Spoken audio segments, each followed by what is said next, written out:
Welcome back, everyone, here to the LCO. We're into our final match of this evening. As I said, good things come to those who wait, and we are going to get into this series between Pentanet.gg and Peace. The real question that we have on all our lips right now is, what kind of Peace are we going to get today? Are we going to get the Peace of old? Is this going to be an absolute banger match where potentially they could take down Pentanet.gg, who are in the second spot? Or is this going to be a bit of a blowout? That's the real question for us. I hope so, bro. I really want to see them do well because I got completely baited by beautiful marketing. The return of the king. Violet comes back home and says, "What up? I'm a big dog." And then, I don't know, he's kind of barked like a puppy so far. So please, please. No, let's not flame Violet. No. Have you seen the state of his mid and No, jungle I know, in comparison to I know. Split It's unjust. It's so unjust. But Boys, Come on, Apii and LeeSA. Come on, boys. we'll get to peace in a moment, but let's start talking about Pentanet.gg because these guys so far, they haven't made any changes coming in from Split 1 into Split 2. We coined these guys going into Split 1 as potential super team. They looked really hot the trot. You know, they got themselves in towards the playoffs. They got to playoffs, finished third. They definitely would have wanted to finish a little bit higher, but now they're looking still good here in Split 2.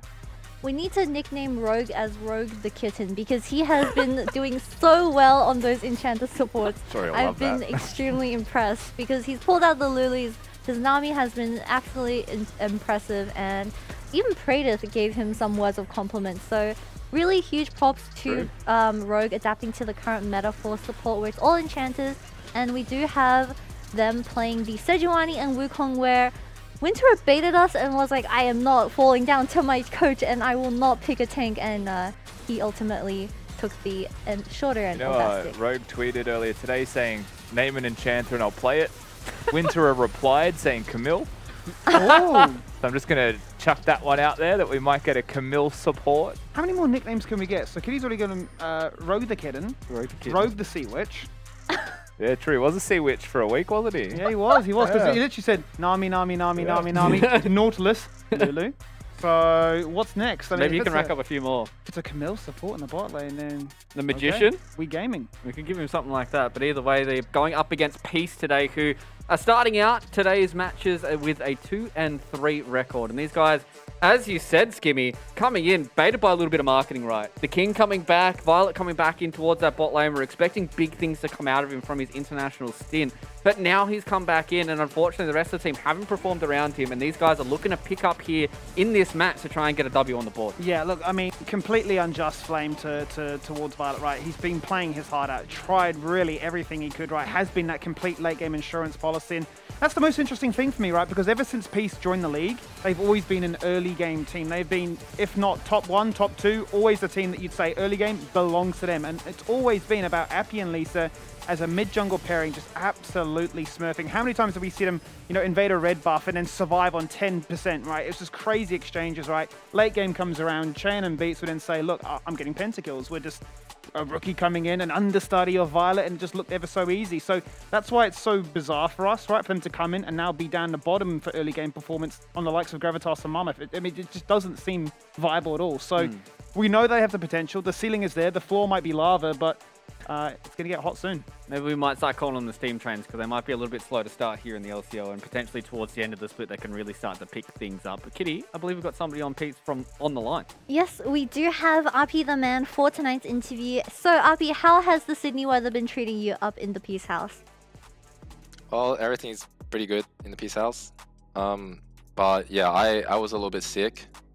I had some flus or something, I don't know, like 2 weeks ago, so only me and our top laners, Thien, was feeling really bad for the past 2 weeks. But now we're getting better. It's great to hear that you are doing a lot better. Yeah, certainly. You might be able to, you know, pull that into the Rift today. I have a question for you, Apii. Obviously, you guys have started a little bit slow here in the LCO. Do you feel like the patch is affecting how your team is playing, or do you feel like it might be, you know, a few more macro things affecting you guys? Yeah, well, it does. Like, I'll say like we have a really slow start because the patches and the new players joining. So I'm not really too worried about like the current the standing right now. So all we care about is like, because we know we're gonna make the playoffs, and the goal is not just sitting there like on the 5th place forever. So we are looking for like a big picture. So we're still testing stuff and to find like what's the best like way to play the game right now. And we have seen quite a shift in terms of the ladder standing. A lot of teams being in spots where we didn't expect them to be. So do you feel like the entire league has had an overall improvement compared to last split? Yeah, I do agree with what you said. Like I think like especially bottom team, like from last split, they did improve a lot. They have some members changing, and they have like get lots better on synergies and stuff. And I think the whole league is become better. But it's like this is like the same for like every region though, because like the first split you play like half years with the boys, and then you fix the problem. On the second split you play better. That's like how it is. Well, I'm sure excited to see what Peace has in store for us tonight, and best of luck in your match, Apii. Thank you. See ya. So yeah, it seems like he's pretty high-spirited here, and I think that is kind of like when we look at like some of these top-tier orgs that we have here in the LCO, that's kind of the outlook they have, right? You know, Rusty, when we look at these guys, they're always talking about playoffs rather than the actual split. I mean, the reality is, like, we all expect Peace to still make playoffs, and I think we're particularly harsh on them because our expectations aren't just playoffs, right? Like, our expectations in seeing that roster's a top 3 challenging team, and we said there's going to be 4 teams, then there's a big gap. But, like, we're getting so far down the opposite path of that we're not even getting hope sometimes from Peace losses. We're just confused.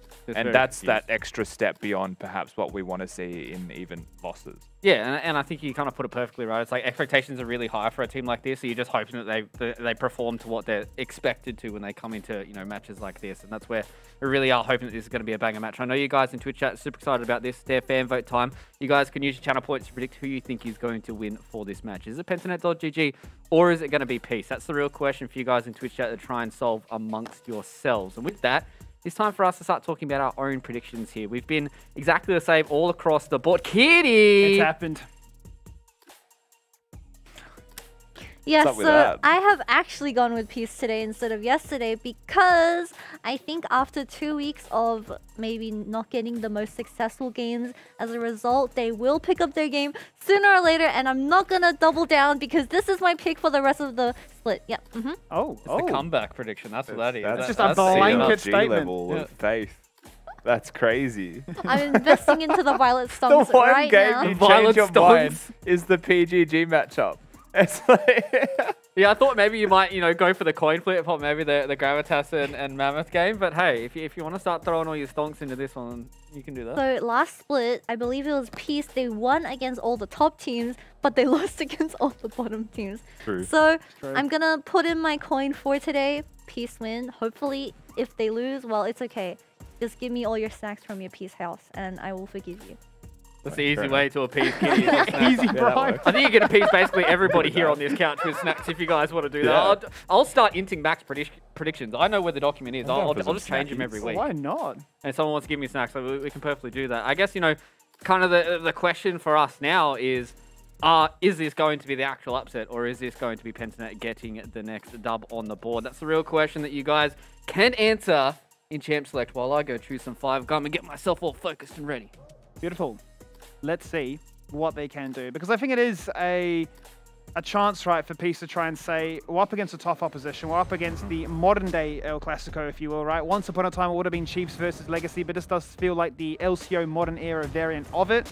What bans will be utilized here to try and find that advantage? We can't obviously avoid the elephant in the room that BalKhan has been playing like an absolute demon. So you give him any kind of advantage to play Like something Taliyah? like a Taliyah, right? They've already banned away the Wukong and the Graves, which have been his go-tos. They're clearly identifying he's a bit good. Yeah, they've also got right now Senna up and available as a must ban. While Zeri and Ezreal are gone, you've got Kalista that does exist. Lucian is the other AD. So we've got ADs up and Taliyah. That's really the transaction that we're currently looking at. Gone. PGG, I think with the added benefit of them being able to flex it to BalKhan, which again apparently took Order by surprise. I do think that is just a known quantity from the historical knowledge of BalKhan. Knowing that he can play the Taliyah opens the floor here. Of course, Yuri should be able to look towards this one as well. Peace now, ball in their court for the Senna. If they want to go Senna and Sejuani as their first two, that's fair enough. Certainly could. I think that's basically been proven. But if you go Sejuani, you're probably going to go Viego. Makes sense. And why don't PGG just lock in Senna? Send it anything. I'm going to say it every pick. Because it exists and it is broken. There we go. You don't necessarily have to go TK here, but into the Sejuani and the Viego, it actually does make a lot of sense to deny them from getting resets, right? It's a very good counter to the reset compositions, especially with Sej being full crowd control based. Tahm Kench stocks, even just seeing 2 champions from Peace is incredibly high. Now I'm wondering where Peace choose to go. Is it a bot lane champion just to try and get something in, squeak it in before the ban phase? Is there anything in particular that they really want here? I don't necessarily think there is for bot lane. No. They're going to go for the Swain instead. And this, I think, is the first time now. We've had interviews with them, right, as to sort of what is your game plan? Because we have seen Thien try to carry. We've obviously seen Violet try to carry as well. We've seen different variants of them, much like Apii just mentioned in the interview there, I believe this will be the first time that outright, if that is going to be Thien playing Sejuani in the top lane, that he said, you are going to go to tank. You're not playing the GP or the Gwen. You're not going to try and be the sole focus. We are going to shift our resources elsewhere on this map. Bear in mind, he was one of the first people to play, I believe, back in, what, Split 1 playoffs. Caught us all by surprise. True, true. But yeah, I mean, there is a couple of things that stand out to me, right? We're seeing more Swain, which is good. Gwen actually still has like a 70% pick ban rate globally, just doesn't exist. Taliyah is so rare, but at the same time, will get picked by PGG at all times, so they're going to get that one for themselves. Kalista was 80% pick ban globally, mostly banned. We've seen it picked once in 2 whole days of games. Yeah. So we are very much like, while we're teetering on the edge of the global meta with a lot of the meta picks we're just not playing a lot of them. This was true last split as well with Twisted Fate. You know, that was a pick ban champion for majority of the split around the rest of the world, but not in OS. OS does things slightly differently here, as Pentanet are going to ban away 2 key enchanters to try and buff up Violet's attempts to hit them with some 1v9 shenanigans. Last time PGG did play this Taliyah, they did combine it with a Camille Galio to round out their composition to give them a lot of pick potential and obviously protection as well. They did the Lucian Nami on that occasion, but obviously Senna Tahm Kench looks just as appealing. There is the Jinx. Now, Renata is still up and available if they still want that form of injection with that bailout to make any of these characters really a bit of a weapon. Yeah, I do think Renata's probably the best choice here. Just because the Lulu and the Yumi have been banned away, you don't really need a Karma as your enchanter here. Karma doesn't necessarily need to work with any of them. Of course, Karma can work with Viego. That is straight up a Kindred. So that's probably, again, remember that Taliyah is mid until seen otherwise. It's the flexibility of the champion that helps for PGG here. But they've also revealed Sejuani, they revealed the Viego, they've revealed the Swain, so they know their matchups. Double down really on protecting those resets, right? Between the Devour of the Tahm Kench to protect, you know, all those one-shots. Okay. Now, that is not what I would consider a conventional answer to the Sejuani. The Sett is much more of a just like coast through lane. Sure. Given that Sejuani is always running Ignite, there's that added actual extra trading that exists there. Sett's one of the best defensive traders. You go onto him, you go aggressive, he's suddenly got a super powered W when he hits you with the Haymaker.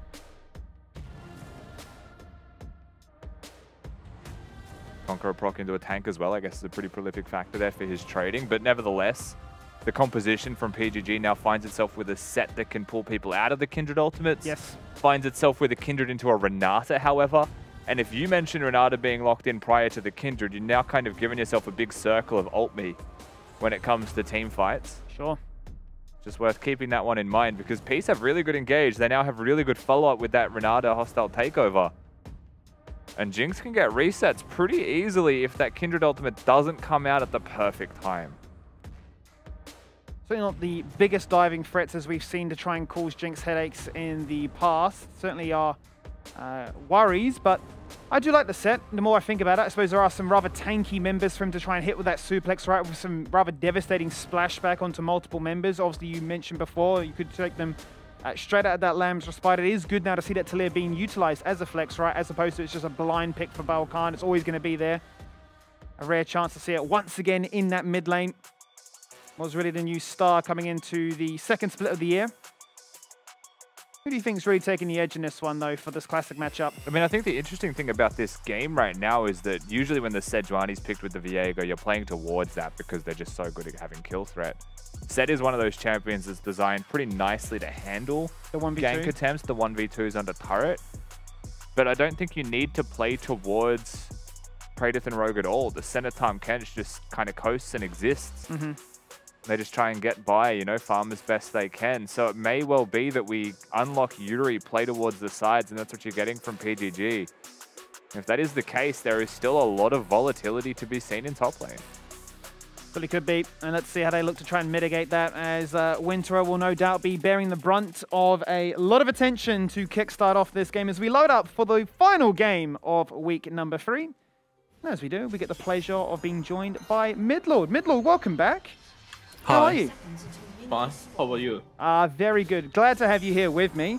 I have to ask, I mean, I mentioned it before, in the past, Peace have been a very strong early game team. Why do you think that's not the case at the moment?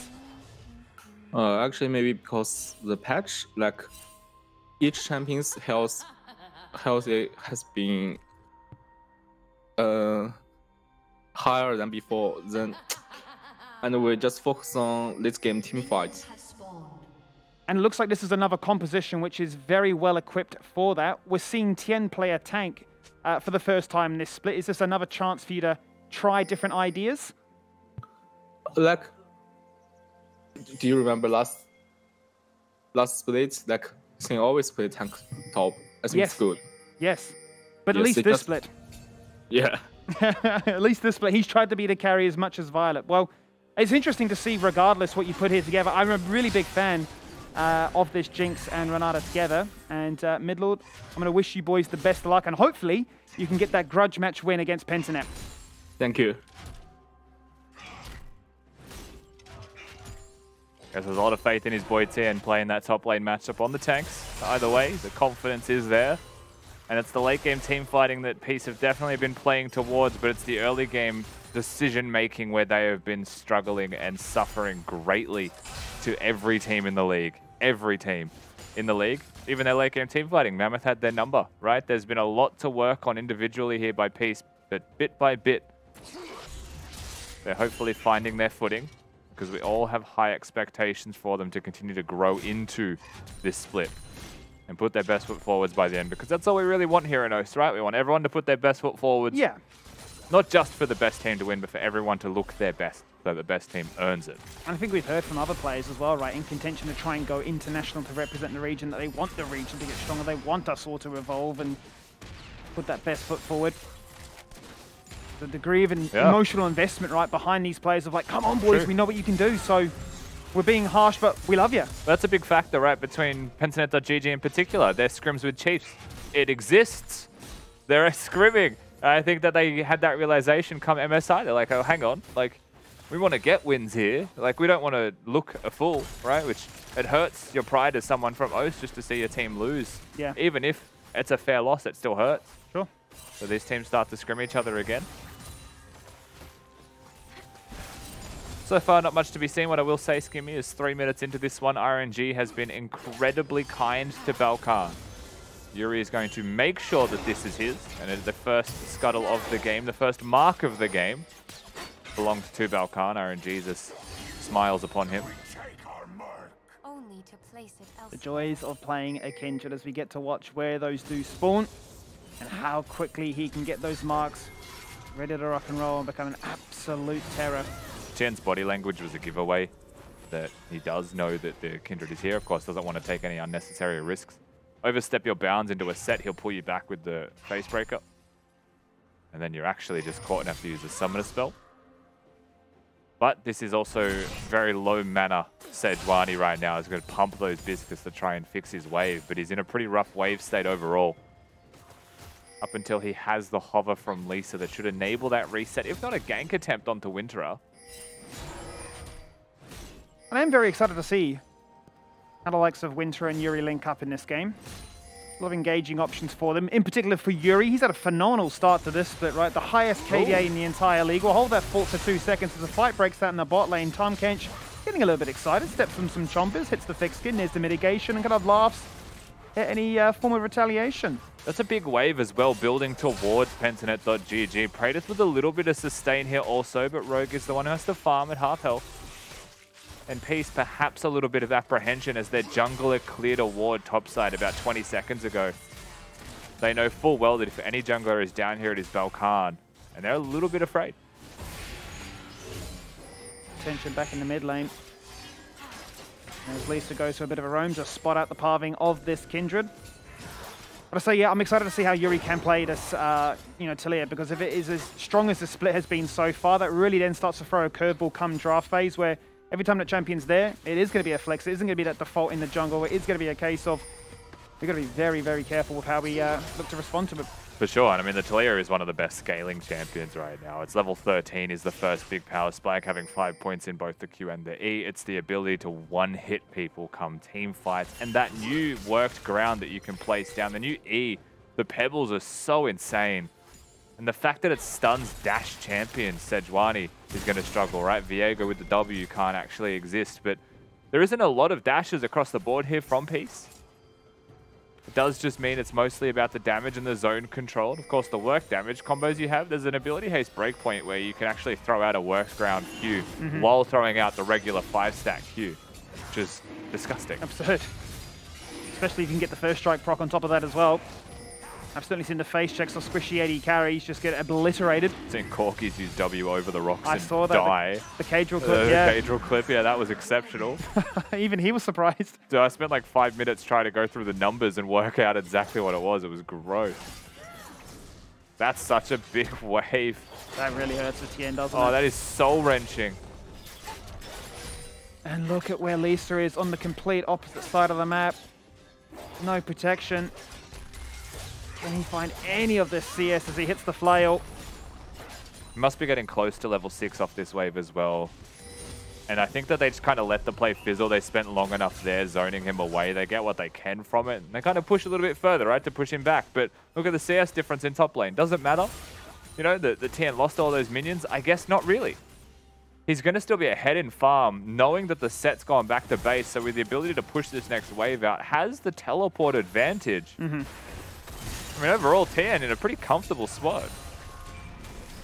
Certainly, despite what looked like a very dire situation, he's still going to be quite comfortable with how things are playing on out. He's still going to be the norm of that teleport ignite. I'd imagine it's going to be the same with the itemization as well. We have seen a lot of those tiers for the minor issues that can arise. I don't think tier is a mandatory. That's the thing.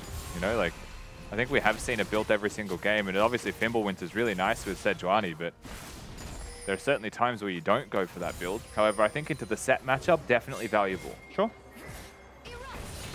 Internationally, not always a must-pick, as you say. LeeSA very lucky there not to get locked in place there for a meaty Taliyah combo. Goes the top. There's the gank. Full all in here by Thien as... Oh! Actually, Winter just goes for the flash. Not back into LeeSA. Hits the true grip, but still, that's not enough. Not enough mitigation. Apii comes across just to make sure that there was no flanking angle. No run away. Sejuani gets the kill again. I mean, Winter are really missing the flash angle there. Unfortunately, hurts him a lot because it just pushes the Viego straight into the wall. LeeSA doesn't have to expend a flash or anything. In fact, they do just get themselves the kill. Drake to follow here from Pensonet.gg, however, as LeeSA and Thien aren't going to be providing anything to contest this one whatsoever. So the trade of Winter's health does have, there is a real transaction there. There is a real tangible and meaningful objective to be secured. The fact that bot lane, nothing is happening during this as well, makes you wonder if something caused that to happen. You know, where is Renata? Where is Jinx? Why weren't they pushing bot lane during this transition? Were they trying to, you know, reset to rotate up to Herald as well? And if so, why are they 30 seconds late? Big question. But it does mean that PGG, having missed the mark with that first gank topside, will at least claim that first Herald instead. Make sure that they will have the answers to continue to be proactive on this map, searching for those turrets, searching for those ganking avenues, farming those stacks as a Senna and as a Kindred. Both junglers still pathing towards top lane here, Skimmy. It does feel like this is going to be the center of attention. BalKhan face check, finds himself a Thien. Crashing the wave to summon the Herald. They want to break it, but Viego has been moving up here real fast. Taliyah faster, however, in mid. Is about to find himself Apii. Yeah, just trying to slow him down as they biff in the mid lane right now. LeeSA rocks up, the headbutt goes across, the fight begins. The Swain Demonized come on down, and that's the Glacial Prison not being used just yet because it's still on cooldown. The passive connects, the stun is there, the flail turns around, and Thien now instantly goes for it, but Yuri gets out because Yuri's hit that Summoner Cleanse. And a rocket from downtown, just a fraction too late. Just really trying to force this wave to crash here from Peace's side. Don't let them have a chance. And Yuri's just going to be stuck dealing with this one. Has the blue buff, so we'll be fine to clear this one quickly. That was a monster whiff from Apii with the never move. Lots of pressure bottom here once again, however. It does feel like Violet and Gunkrab, you know, they were the ones that stayed bottom during a lot of the map movements from Praedyth and Rogue. You can see that a bit in the experience here as well. It was a level 7 Jinx running around to just ticking 6 on Praedyth. And there was a chance that Peace actually got a kill top lane. I think if they played that perfectly, they would have had a kill. But as a result, they just lose the turret. Certainly do. Yuri stays around and finishes what they began. Aims that first turret 11 minutes in, but Thien is aggro, but he's ready to rock and roll again. Yeah. He's keen to see exactly where the Taliyah is. Dude's full armor stack, double cheeked up with no ultimate, but is just staunching. He doesn't care. It's his lane. No teleport either, but Drake should be pretty free. The lane assignments of the Taliyah staying top is a bit awkward for even considering contesting this one. And bot's had almost permanent prio. Yes, all Abyssal Divers on right now. Gunkrab with a nice little handshake. They're completely interrupting it. That is the hostile takeover going berserk, but nobody going to fall on down from that one as a result. Bailout on his head. Self-cast with nobody low to make life matter. And the handshake was nice, but the reality is his positioning to hit that handshake was way out. Just gets locked down. Yuri has purchased both mythics in mid right now. It does seem like Meanders is what he's going to settle on. Apii and Winterer. Okay, so it is going to be a Drake win condition for Pete, right? They've got themselves the two pretty easy Drakes here. They'll be very happy with the game state for bot lane in particular. That CS difference is starting to grow wildly. Praedyth not going to be the reliable late game carry that the Jinx will be, that Violet will be at that. This is becoming a dicey one. Kitty might have read the script. May just have that inside knowledge. Snacks OP. Snacks, it's a snack gap. Snack gap. But it was good to see, right? The fact that when a tongue lash is on, the kill pressure is always there, right? That's all it really takes. And they were able to at least answer back with a kill of their own to try and match that of the Drake. They deny one. They're sitting pretty. They still do have a gold lead. A couple of big things here, though, right, is that the Taliyah scales really nicely. The Senna Tahm Kench still scales really well into the later stages. Extra range, extra damage, and extra tankiness there. The Kindred, while only having 2 marks, has a lot of potential for growth. Thien's going to immediately teleport out here, which is the correct move. He saw BalKhan. Gets it done in relatively short order. They're not going to find themselves a Sejuani. The Sett scaling, I think, is an interesting conversation. I wouldn't say Sett scales very well, but can absolutely single-handedly win a team fight, right? High impact. If you alter Sejuani into your team, Swain, for that extra health as well, right? Absolutely. You can one-hit team fight, so you wouldn't say Sett scales, but has incredible upside for it. How good was it in the years gone by, right, when Swain was incredibly meta, right, and a Sett would just ult that into your team, and you just literally one-shot their backline. Yeah, Ornn or Sion. Just smack them. So even though it seemed a little bit confusing coming in as that 5th and final pick here for Pentanet, the more I look at it, I can see some of the merits behind it with the Kindred interaction, obviously, the denial, the Bruiser boys. BalKhan looking for a little bit of aggro topside, a one-man out there on towards the Sett as Thien is running away. He's just completed that Frostfire, but he's still going to get run on. Down there is the true damage just being dashed out of. Winter's had a mare. Winter's had a mare. He's hit the face breaker, but it's hit absolutely nothing. That is a slight disaster. Peace now on the opposite side of the map. Yuri going to hover here. This sweeper would reveal if LeeSA was in the bush in the first place. That kind of actually reveals. By putting the miss down exactly where LeeSA was. Rogue's going to face check for the sake of it anyway. Does confirm they're there. So everything across the map results in nothing, right? There is 0 loss, 0 gain in reality. But Winterer, once again, the flash, the ultimate, doesn't get exactly what they're after. But hey, there's a Consolation Herald ready for them. There certainly is a Consolation Herald. Thien might be feeling a little bit woozy after that. How have I lived here? Just in pure disbelief. And he's managed to sidestep a sure thing.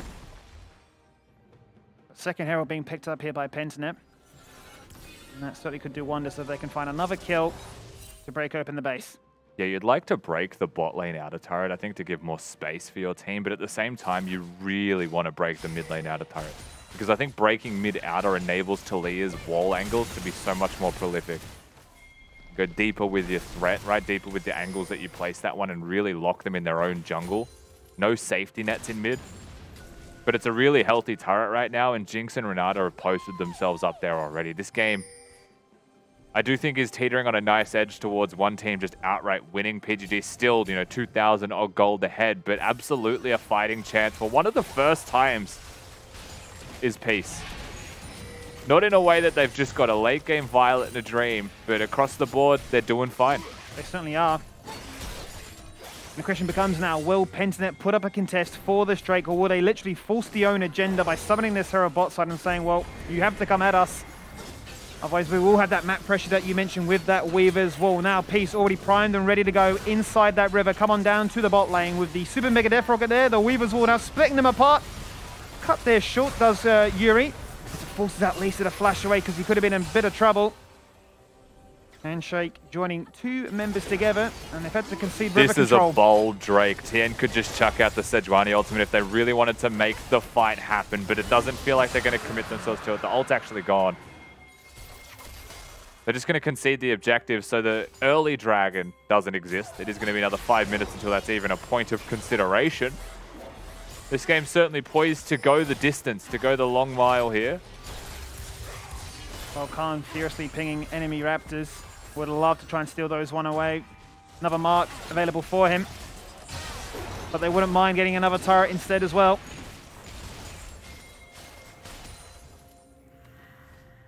But they've stolen the Drake, right? So they've really interrupted that win condition. And a lot of that just came from just forcing the play first, being proactive. Yeah. Also, the Taliyah ultimate basically stops any kind of advance the Peace were trying to make bottom, right? Herald gets summoned bottom. You could see the full collapse of the squad.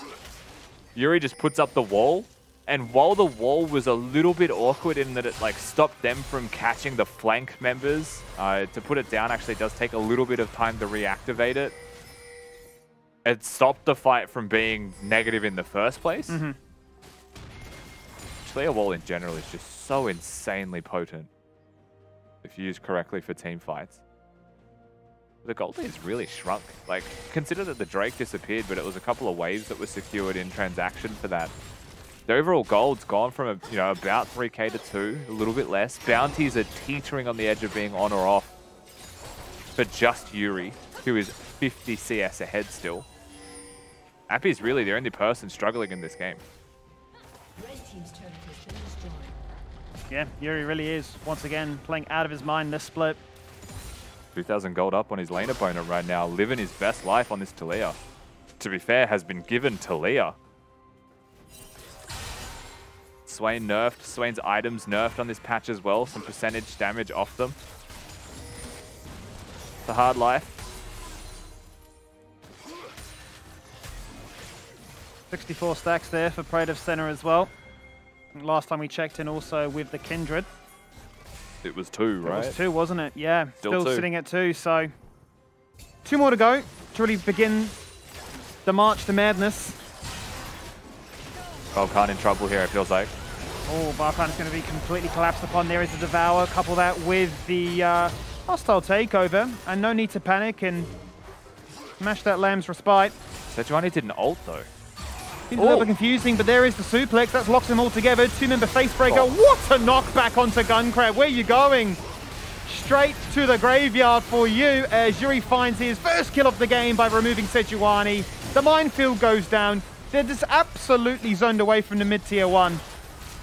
Ventura does cop the never move there. He's got pretty low rope. Pressuring Taliyah. Oh. Yeah, early disengage off that wall, but they have nowhere to run or hide. They can just push up topside, but Apii in a bit of a spot or bobber. They're waiting for the minion wave to crash before they go for that kill. LeeSA lurking in the shadows, but nobody low enough to try and go for the ult. The ult's on cooldown anyway. Winter is still game. Flashing onto Violet. Instant cleanse away. True damage.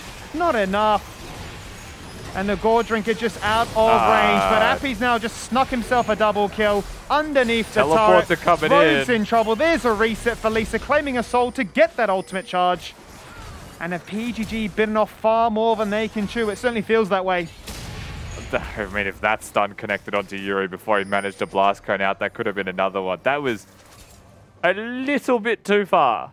Just a little bit too far from Pentanet.gg. They will get appropriately punished. Apii having the stopwatch there is really the unsung hero of that little skirmish, because he's able to press ult, stand in front of 4 of them, just be untouchable. and continue that fight off. We'll see the initial one again because this is actually an insane combo from Winterer with Yuri because he uses the face breaker into the seismic toss, which is an absolutely insane combo that you can't communicate.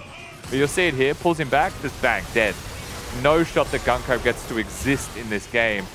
Thien gets stunned, so he's not actually going to be immediately able to use the Sejuani ultimate on his disengage, just Taliyah things. And I mean, this team fight was won by Taliyah. Wall comes through. Violet does get pinched here, but doesn't get completely stuck. You know, it was a pixel away from being stuck in a situation to die there from a Taliyah W. But is this dive necessary ever? Right, that's the question you have to ask. Winterer wants it. He goes forwards, doesn't hit a face breaker, doesn't hit a stun. BalKhan's tanking the turret. He just dies. Rogue's basically just dead here as well as the teleport comes in. They just lose their heads. They just lose their minds for a second. Taliyah ult again. We're back on again. Yuri once again interrupting himself nice and early. Yuri in a lot of trouble as a result of this one. He may just fall on down. He's got nowhere to run or hide. Really burn that flash. And there's the rocket. There's the shutdown. And there's the kill that Violet's been hunting for all day long with the bailout active. He can suddenly look to get excited. And there's still suplex in the middle of the air, but he dies mid-air. And that is They're running to Baron here. Of a tragedy. They're not going to go straight to the Mountain Drake. They're going to run straight to Baron. Praedyth and Rogue, the only two left alive. No shot they can contest this one. Thien will body them both away by himself. It's obvious that Peace are doing this. They've just cleared a ward, but no shot they can contest. Pentanet.gg have just lost their minds. Baron lost, and now they're trying to go for the Drake as well. The Dawning Shadow goes across. Rogue has stolen Gunkrab and asserts himself in support supremacy. The bailout procs because Praedyth dies.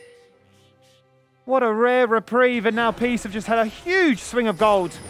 Yeah, this game's gone from close to starting to be wrapped up, right? PGG finding momentum, winning the team fights, winning the skirmishes, to actually losing their minds, being mind controlled for further dives.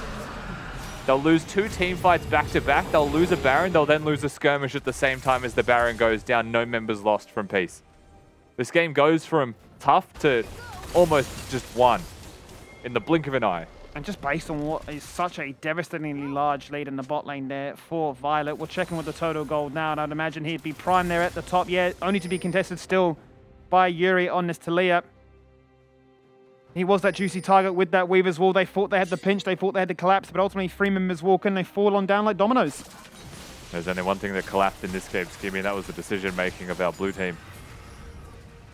Violet now definitely the insurance, definitely the win condition. 2.5 items, cleanse at the ready while there's no flash. That cleanse is very large. Sett flank angles still viable, still possible, right? Kindred a little bit late on that ultimate in the last skirmish, didn't save Yuri. Viego Jinx reset comp. This is a bread and butter reset composition that you're seeing from Peace. PGG on the back foot. Very hard to make this work.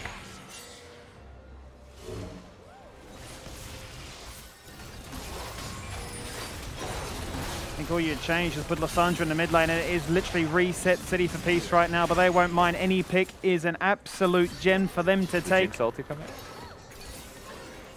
He knows he wants to, but there's too many body blockers. Yeah, I think they're all shielding him. BalKhan stays. Tahm Kench ulted, so they can just Sedge ult on site and it will connect. They've got Winterer on the flank waiting for it. The rocket goes out, absorbed by Yuri, doing literally nothing given how topped up and healthy he was. The seismic shot, instant flash away there by Violet. It just came up and it's gone down straight away. LeeSA also lurking in the wings. Yep. Root goes out, Rogue gets connected on. Not the target they're after. Apii could have been in trouble there for a second. But just teetering around this mid-tier 1. That Tahm Kench is the one person you cannot Sejuani ultimate and have it be successful. There's no follow-up. It's all stuns. Merc trades are so valuable in this game. And there's only 2 people on the side of PGG that actually have Merc treads completed against all of that actual stun crowd control that exists. That is just Winter and Rogue. But the angles are there for Peace. They can find their moments. They break that turret. They open the game up. The map's been blown wide open. I think this next Drake is going to be a really big influential factor in this game. It's so interesting to me also the itemization here for LeeSA. He's gone for a Black Cleaver second, which we do not see very commonly whatsoever. A clear objective in mind that anybody we see, they will just be shredded. The resistances are non-existent. We will get that reset one way or another. Yeah, take away the resistances. Violet gets the resets. That's it, right? Work together, get it done. Does mean that he's not tanky. Yeah. Definitely a priority on the damage where like a Death Stance could be super valuable into a Kindred and a Sett and a Senna, right? There's definitely conversation to be had towards that, but LeeSA's made his call. He says, I don't need it.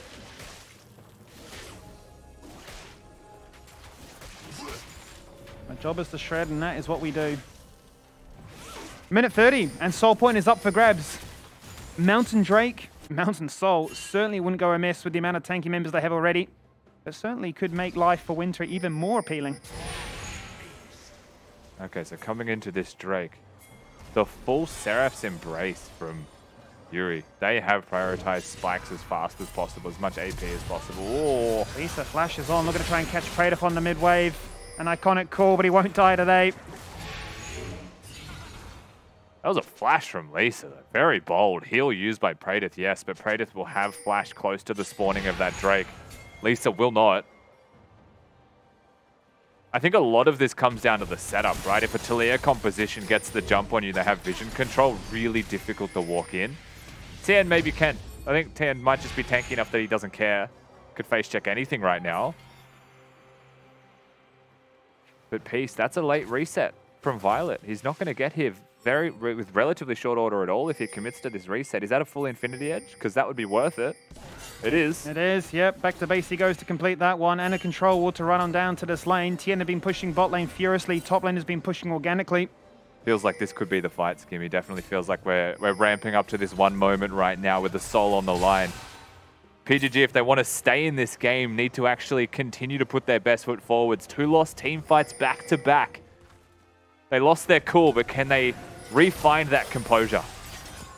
Drake spawns, and LeeSA is completely unknown on the side of that mountain as BalKhan goes in. He goes in to try and steal it, but he cannot find it. BalKhan secured it. The fight breaks out. Winter looking for the true break, and he does find it against the wall. Shutdown is there from Praedyth, but Swain explodes into life. Lamb's Respite is there. Everybody grouping up, hitting a high five in the midair as Rogue looks to consume and spit back out BalKhan. He's got a big shield. There's an Abyssal Dive, but nobody's there. Rogue has done an absolute mare. Apii's ult finally expires. But the unsung hero will be both Yuri and Violet, who are still topped up and healthy and really controlling this domain. That was a hair's breadth from Violet, just going crazy with it in that team fight. Gets hit by a Senna's W as the Senna dies. From that position, can't actually use the get excited. Taliyah gets the body off some positioning. Apii's legitimately one hit. Is he trying to do Raptors? 87 health. My man's needs that Zonia's Hourglass real quick. We'll see this one more time. LeeSA gets in, just doesn't get the smite, right? Was so close to getting the soul. BalKhan just too strong. Winter was inevitably going to die here. Commits to hitting the Swain, but only knocks the Swain into the Sejuani. So nothing really doing from that. And BalKhan stuck, right? Kindred ult goes down. Praedyth walks forwards, resigns himself to death, but you can see the get excited gets nullified. Rogue genuinely just goes in, which is insane. But the E just misses, and Yuri has enough damage to threaten away Violet. And the fight will fizzle into nothing. But geez, that was close. Very close. As this gold lead, which there is none. Dead even. 29 minutes in, basically 30 minutes in. Another soul point has been denied. More time allowed here for Pensnet to have that chance. More souls and more stacks. This is so refreshing that Peace are so keeping up with PGG. What a night and day performance between this game and their one against Order, right? Between this game and the last 3 weeks. Even the wins they had, they were just relying on Violet to hit 4 items and carry them. The different story this time around. Hasn't been perfect, but it is so much more improved than what we've seen. You can't help but be happy. Can't help but smile. It's what you want to see. It really is. And Peace, the team that went for that rush on the Baron after taking 3 members flawlessly, will group up as 5 and look to lay down deep vision on every quadrant and prevent PGG any kind of access. Working towards the Void Staff here is Yuri, also very much needed if he wants to take down any of the frontline tanky members here, particularly the Sejuani, but the Locket is there for Renata. Rogue has been engaged on. The Sejuani ult onto Tahm. Kench again, it's not what you want. The center route connects as a return. Big ult burn. A two-man seismic shove is the fight on Dawning Shadows. There's suplex onto two. Apii goes gold and Gunkrab's in trouble. And the Haymaker's not enough for lethal, but he goes golden as well to shut in the span there by BalKhan. Lands the fight. They all stack up together. They want this kill onto Viego. That's another stack for this Kindred. They won't find it, but Yuri's keen for more, forcing out a delayed flash from Violet afterwards. PGG feeling so hyped. Yuri's an absolute madman. He has no reservations, just straight in. The Jinx ultimate will connect, but it was never going to get the Baron steal. At best, it would have found him a kill onto Winter. Baron's theirs, and they can all just thank Yuri for a fantastic flick. Hits the stun with it as well, and the follow-through from Pentanet.gg was just too easy. Yuri sets it up and knocks him down. Yuri and Winter, keep an eye on those two. They've made it look ever so nice. I mean, again, Thien engaging onto Rogue here. Again, Merc trades all the tenacity in the world for the one member of this team. That's what you expect to see. They have a control ward here, and this is blind, but he finds two people really nicely onto Gunkrab as well. The follow-up that is available from Winter is large. Really small details that help to keep his team alive. The handshake from Gunkrab actually pulls away the true damage center from Winter's W, which actually buys time, but at the end of the day, team fight was already belonging to Pentanet.gg from the first second of it.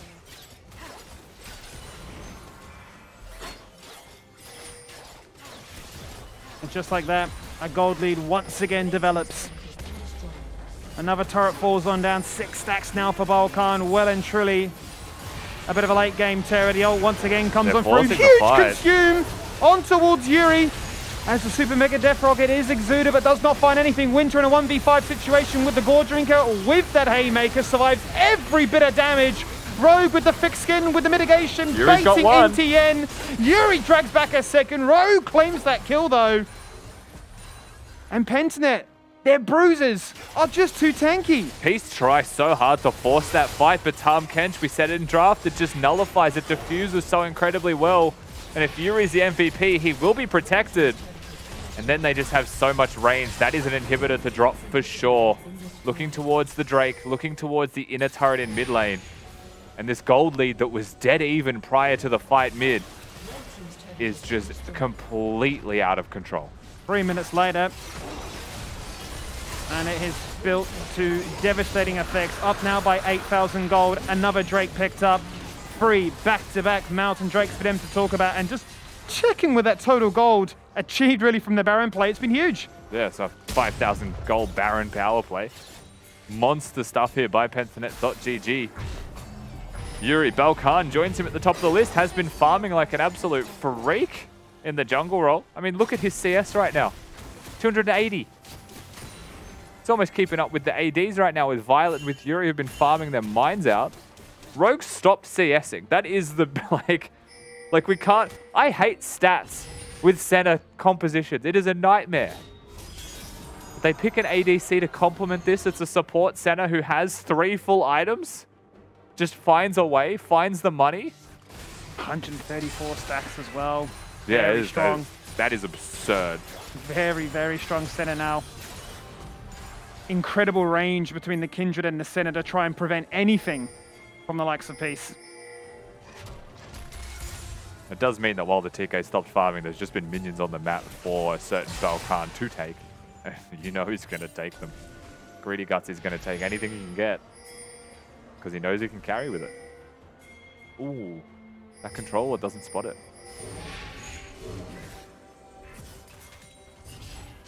That could come into play here. That's a really rough control ward placement, I'll be honest. Yuri doesn't know that he's on vision. Does now. Eva's wall going to split them apart. Violet and Apii locked on the wrong side of this one. I don't know if they're going to go for the fight, but they're certainly going to go for the turret instead. All the flick hits. The flick hits, and Apii's just gone. Hostile takeover comes across, but there's nobody auto-attacking each other. Did you see their health bars move? Because I certainly didn't. It was only Apii that went crashing on down. Winter is pushing mid. Thien's proxying bot. And Pentanet are primed to take another inhib. Yeah, Thien's going to have to recall if they want to stay in this game at all. Both Nexus turrets definitely in the sights of PGG. Both inhibitors are going to drop here at the same time. Getting choked out completely. Peace have no choice but to fight. They have to go in. It is really do or die right now. Thien jumps in looking for the ultimate, but gets suppressed midair and just falls on down. Winter doing his job supremely well. LeeSA going golden once again. Violet finding that first reset. He's got double summoners. He's exuded the ult already, waiting for the cooldown to come back up. Turret is dead. Holding. A second one is there, but Sett, despite taking 3 inhibs, cannot close this game. Violet actually gets excited, hits a couple of rocket auto attacks onto all 4 of them grouped up there inside the center shroud. He'll save the game. They'll save the Nexus.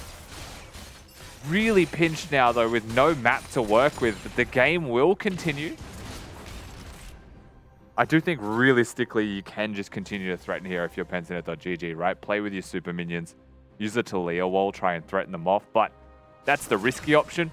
You've got a Baron in 40 seconds. You probably just play for the Baron and end with that. Double supers and a Baron buff is just not defendable. No.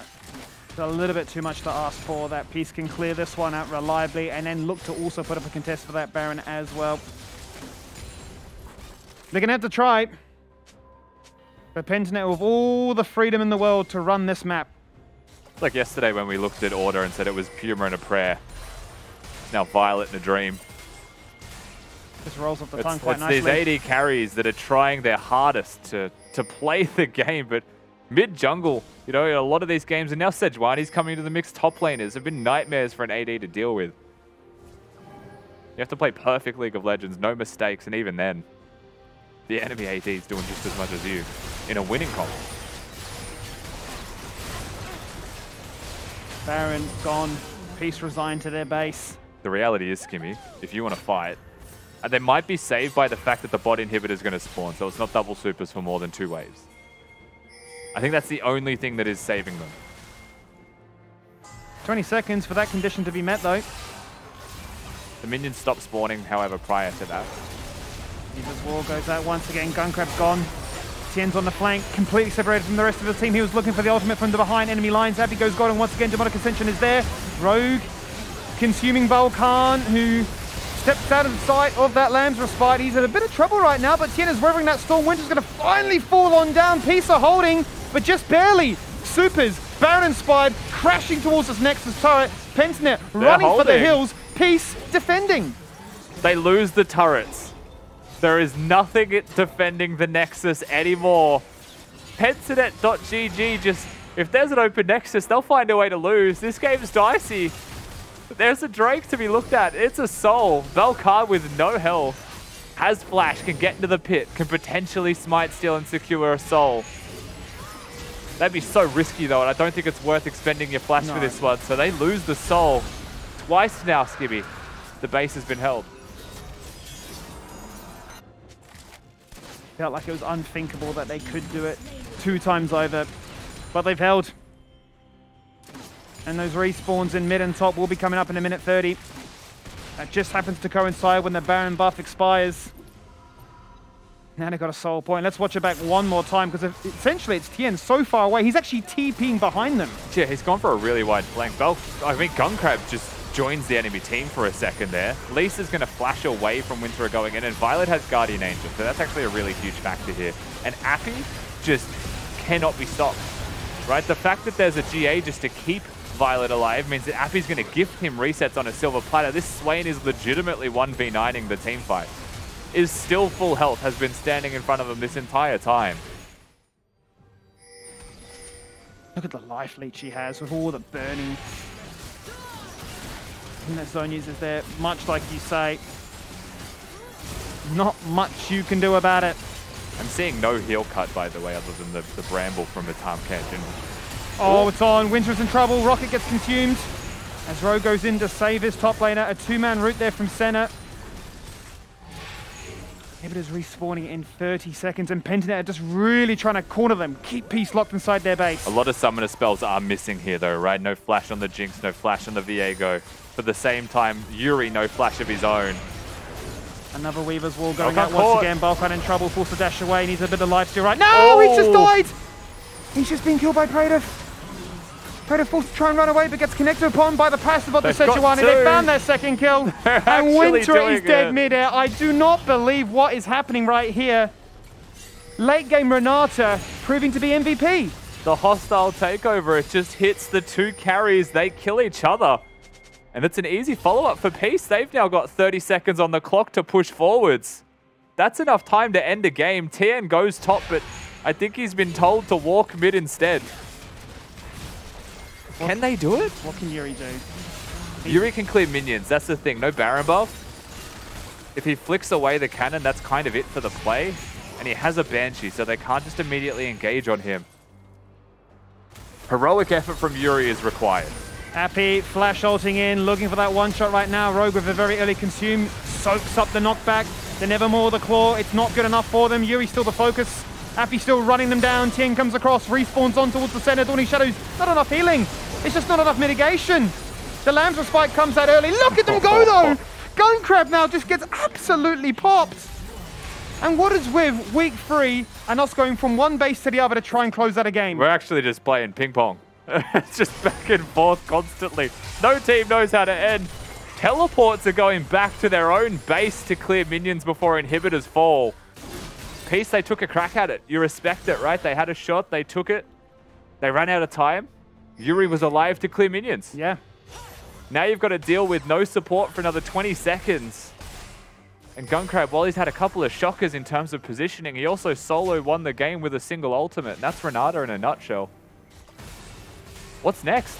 Baron in a minute. I hate to think how fed Senna is at this point. Last we checked in 130 stacks. Must be... Fed enough to one-hit his own jungler. Absolutely. Must be close to Exodia when a Kindred and a Senna meet. 177. Yeah, these games are going pretty long, and Senna getting a lot of stacks is nasty. Oh. On towards Winter. Tell you what, Thien finds the Merc Trade users with absolute ease. He's very good at it. On cooldown, just chucking that one out.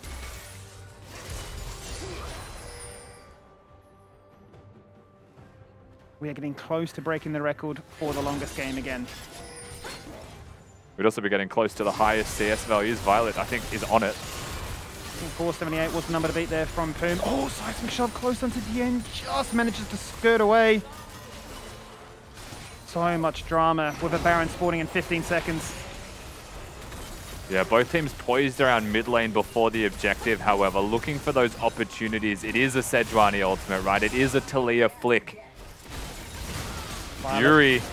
Empowerment is there, has the flash away. Thien with the stone plate looking for the fight right now. Apii going golden once again with the Zonias. Hostile takeover comes across. Yuri looking to try and attack out that fight. Not going to get killed. Praedyth has not managed to assassinate him this time. LeeSA jumps in, finds that reset. Violet gets excited, and we're getting excited because Peace might have done it.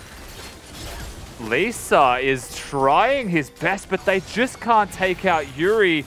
They're BalKhan. pinging the base to try and end. It's a base race, it looks like. Senna's going for the base. It's an open nexus. Yuri's ulting towards it. PGG are backdoors. Oh no, it's a race. Who can do it? Open Nexus versus 2 Nexus turrets. Pinging on through. Gunkrab goes there. 1 turret's down. They're onto the Nexus itself. It's going down lower. Who can get it quicker? Oh, he can't tell. That was one hit. That was one hit. That was so close in Peace. By the smallest of margins. That has to be sub 100 HP. You want to talk about small details, Skimmy? The Taliyah ultimate knocked Praedyth up.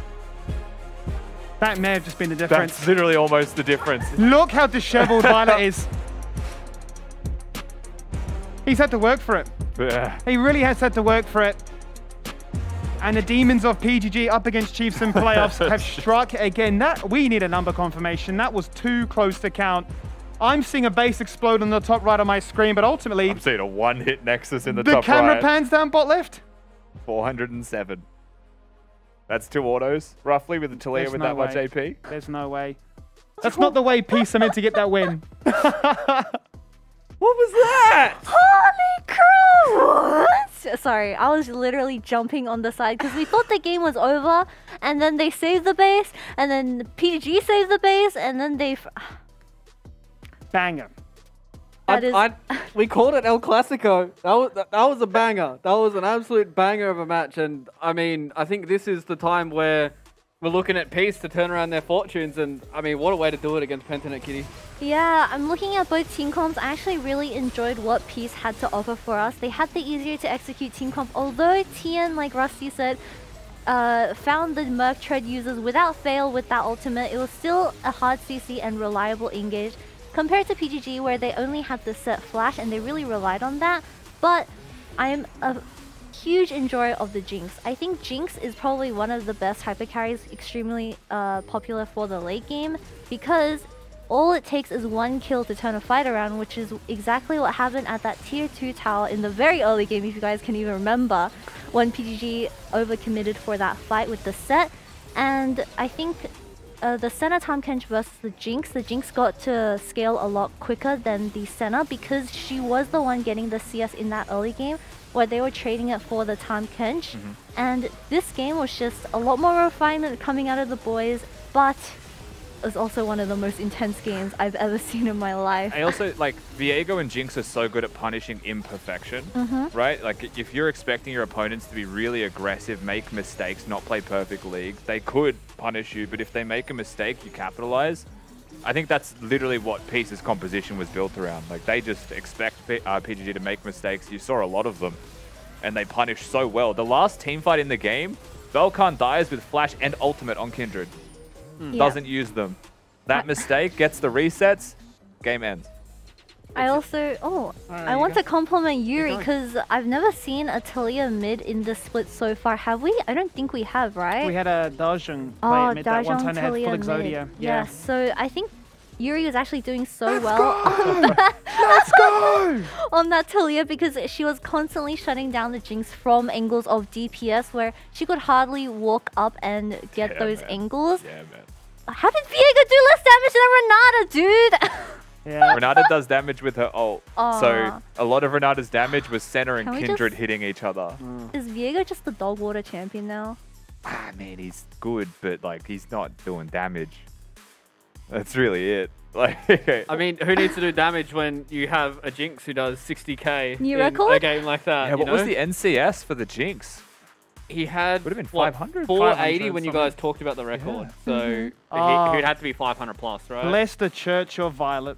I don't know, like... Peace stonk nyum. To the moon, honestly. I just love seeing when Violet gets so animated, right? And just what I'm saying, you know, it was so awesome to see him come back to Oath. So when they weren't getting those wins, you're just so devo because you know what they can do. But the fact that he is just so like, yes, up against a really strong opponent, up against PGG, a classic of theirs where PGG have historically been better than Peace in their series totals. They've said, you know, all of last year it was us two. This year it's not been the strongest start, but look at us now. What a result. I mean, it's just such a good way to start turning your fortunes around. Being able to take down a top 2 team in Pentanet.gg and do it in such a close fashion. And Kitty, I think it's time for our winner's interview. We have the man, the myth, the legend, the Ultraviolet himself. But first of all, before we start this interview, take a deep breath in. And a deep breath out, Violet, because you hecking deserved it. Congrats on that huge win against Pentanet.gg. How are you feeling, man? Thank you. I'm honestly feeling very relieved. I think we actually should have won the game much earlier, but we had a lot of, I think we fucked up a lot of team fights, so the game ended up like lasting a lot longer than it should have, but we ended up having a double backdoor, so it was like, it's just a sense of relief, honestly, getting that win. It was crazy for us when we were watching the end of that game here and not even knowing who was going to win the base race. When you guys were hitting the Nexus and the Nexus exploded, did you guys even know that you won straight away? Or was it like that split second where you thought maybe we might have just lost that base race? Nah, honestly, I was just like, when I was hitting Nexus, like I clicked on the, like I was killing the both turrets, right? And then when I was hitting Nexus, I just panned to my Nexus and just prayed that like my character would kill the Nexus. I wasn't even looking at the enemy Nexus at that point. I was close just your looking eyes at, and pray. I was looking at Senna and Taliyah hit my Nexus, and I was just like, I hope my character just fucking ends the game here. And it ended up, like, It's okay, I'll let you go on that one, Violet, because it has been an intense night for everyone, even for us on the caster couch. So, with this redeeming game yourself, do you think you see Peace going up from now that you've beaten one of the top dogs, which is Pentanet.gg? Not really. I'd say I'm still expecting a lot from myself. I think a lot of games I'm not making good enough calls for my team to be able to play the game. So I'd say I still expect a lot from myself, and I still think our team play as a team is pretty garbage. Honestly, I'd say we're like bottom 3 in terms of team play. I think a lot of the wins that we've gotten is purely off individual skill, and if not, we'd probably be like 0 wins right now. But I hope me and my team can continue to work harder so we can show better performances in the future. Well, we definitely saw that individual skill coming out of you tonight, specifically on that Jinx. I'm going to let you go and take some rest because that was an absolute banger of a game. And good night, Violet. Thank you. You did. I mean, I think everything that he talked about there is... I think it kind of just goes to show the experience and maybe the maturity that comes out of Violet after his international stint, right? He comes back and even after a performance like that, he goes, no, job's not done. We still need to work on stuff. We still realize that there are a whole lot of kinks in our game and we get these wins off some individual performances. And even, you know, even after a performance like that from Violet, he still feels like he can do better. And I think it really goes to show that these guys can reach for the moon once they reach their potential. Just a very honest assessment. And I think it's a lot of what we've been echoing on the couch as well, right? And it's certainly instilled in them as well. They know what they can do. They've been to the highest of the highs, right? So to be at that low point and be like, you know, we have scraped by some wins, right? I mean, just think about that game against Direwolves, right? It was literally one fight at the very end and they get that win. So to come into this one and by no means have a clean victory, but a victory nonetheless, a great way to close out week 3 and go into the second round robin to come and feel rejuvenated in a sense, I'm sure, right? Maybe, as you say, job's not certainly done, but you're going to be feeling a lot happier about where you stand. Yeah, I think it's going to be a big sigh of relief for the Peace guys now to be able to end their week on a dub and be able to, you know, take that couple of days off, get themselves coming back into week number 4 and get this one done. I guess it's time for us to start talking about their MVP. Who we got? What are we thinking? There's a lot of members. I think Violet is certainly probably up there, right? That man there. This guy? This guy? This guy? Right there. This guy right here? Got to be Violet. Right Yeah, there. it's got to be that guy. It's got to be Violet. We're just straight up Just going Kitty Violet. goes above her head Yeah, like this this. is a non-negotiable Violet angle. Yeah. Let me hear your name, Look at Violet. that damage share, man. Just listening to the haters. 90% kill participation as well. Absolutely insane coming in from Violet. It was a long game. It was a big performance from the man there on the Jinx. And I mean, if he keeps having performances like this, Kitty, then it's really going to be a kind of just the rest of Peace to try and match his level. And I think these guys can really make a shot for the title. He didn't get his reputation of being one of the best ADCs for nothing, and this game was definitely proven for that. And we see an ADC with 90% KP. He was literally auto-attacking everyone to the best of his ability. Even though he only has 5 kills, I think he is definitely the reason why they won because... Oh, I mean, he is the reason why they won. Because without the Jinx, specifically as a champion, they wouldn't have been able to deal with those 3 super minion lanes. And that was just such a tough spot to come back from. Honorable mention to Apii, for what it's worth. I think his late game team fighting was really good. He suffered a fair bit early, was behind in farm, and Yuri had a blinder, but once he hit his stride, Apii did feel more like the Apii we saw in Split 1, which is really important and something we need to see more of. A commanding soldier. I mean, they just couldn't do anything to the Swain, right? If he was in Zhonya's form, you couldn't touch him. You had to be in that close proximity to try and find your own resets as well. If he was out of that, he's just literally ghost charging you down, saying, come back at me. So, yeah, a lot more characteristic of the Peace we've come to know. Yeah, exactly. And I think this is a step in the right direction for the Peace guys as well to really be able to get their split back on track and try and get towards the end and try and get themselves in a playoffs and then hopefully try and get another title as well. It is time for play of the day. We've had a very, very long day and there has been a lot of insane moments. I think that last one is absolutely bonkers, to be perfectly honest. What are we thinking? Can you guys even cast your minds back to game number 1? What was it? It was Mikru's Yone, which was it's surely, no, that was a good one. That's pretty nice. That one at the Drake was a good one. Yeah? What else? Is there anything else you guys can think of? All I can think of is the Nexus. That Nexus is like, just how do you think back past that game? I know, right? This week has just had far too many close Producers, calls. can we please have the Nexus base race? Please! I'm sorry, Kitty, that is a no. Stand by. Okay, we're standing. We're standing by. Okay, I'm standing. You're like VAR check. Hold. All right, we're reviewing it. Well. Yeah, video referees. Sure, apparently. Let's roll the clip. Let's roll the Nexus clip. Let's see what we've got floating in Yellow here. card to Kitty for the disrespect, but for forcing production, but we got there. We got there in the end. Thank you so Was much, it production. 400? Yeah, you see what I mean? Yeah, Yeah. that literally could be Yeah, the yeah. difference. That Yeah. literally could Because have it been it. pushes him over the entire inhib. That's at least one auto, but if it was 460 health, then it was probably 2 autos. Jinxes No, get that has to excited be like the so same broken. server team. I think it was That is so tight. because Taliyah had to kite, not just like hit the Nexus. That was actually No, a he factor. actually got boinked through the entire inhib. Oh no.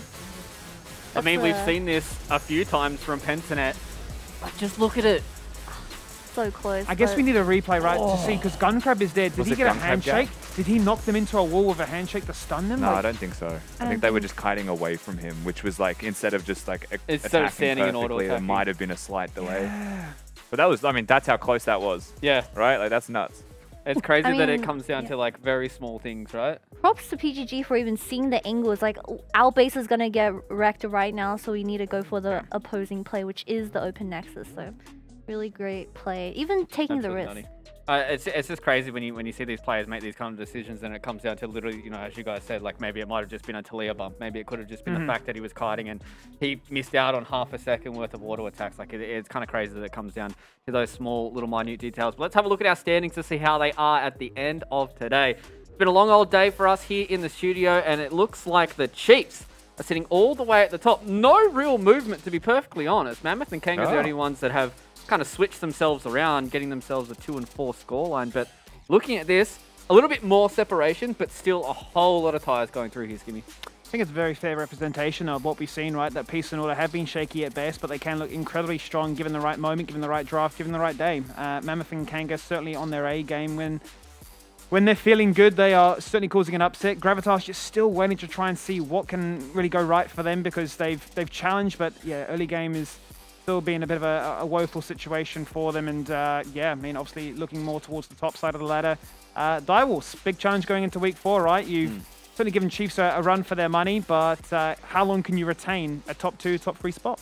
Yeah, that's the real question.